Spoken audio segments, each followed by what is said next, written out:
आते हैं भारतीय न्याय संहिता की धारा 65। तो धारा 65 जो है और गंभीर अपराध के लिए है। अभी तक आप पढ़ रहे थे बलात्कार क्या है, परिभाषा, बलात्कार के लिए दंड, अगर कोई लोक सेवक है तो कैसे दंड, आपने जो है 63 और 64 में पढ़ा। धारा 65 और भी गंभीर है कि 16 वर्ष से कम आयु की महिला से बलात्कार। अगर ऐसी महिला पीड़िता ऐसी है जिसकी उम्र 16 साल से कम है तो उसके लिए दंड का प्रावधान किया गया है कठोर कारावास, जो 20 वर्ष से कम का नहीं होगा और आजीवन कारावास तक हो सकता है। और इस आजीवन कारावास का मतलब है यहाँ पर बचे हुए शेष प्राकृतिक जीवन काल तक के लिए जेल में रहेगा और उसमें जुर्माना भी लगाया जाएगा।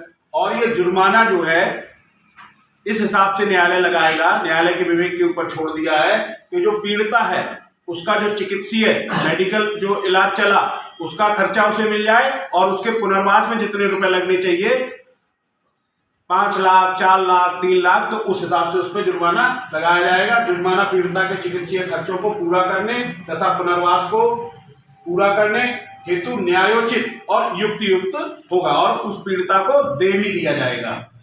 अधिरोपित जुर्माना पीड़िता को अदा किया जाएगा, मतलब दे दिया जाएगा। इसी की सबसेक्शन 2 है धारा 65 की, ये और भी गंभीर है। ये बताती है कि 12 वर्ष से कम आयु की महिला के साथ बलात्कार के लिए दंड। और इसके साथ साथ ये भी बता दूं 65 का 2 तो लगेगा ही लगेगा, साथ में पॉक्सो एक्ट भी लगेगा। अभी किसी ने पूछा था तो बताया भाई, इसमें कठोर कारावास है जो 20 साल कम से कम 20 साल का होगा, आजीवन कारावास जो शेष प्राकृतिक जीवन काल तक का होगा, और जुर्माना, या इसमें एक चीज बढ़ा दी गई है, अगर बच्ची जो है 12 साल से कम की है तो उसे मृत्युदंड भी दिया जा सकता है। किसे? आरोपी को, अपराधी को दंडित किया जाएगा।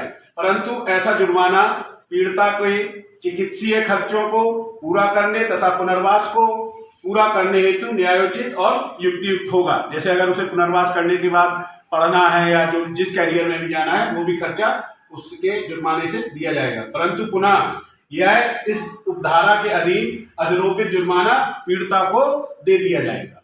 बाकी जुर्माने क्या होती है, न्यायालय अपने पास रखती है और अपने मेंटेनेंस में खर्च करती है। लेकिन धारा 65 में जो जुर्माना लगाया जाएगा वो पीड़िता को उसके पुनर्वास के लिए और चिकित्सीय खर्चों के लिए दे दिया जाएगा, और वो भी न्यायालय है कि कितना न्यायोचित है और युक्तियुक्त है। ठीक है, इतनी बात समझ में आई? ओके।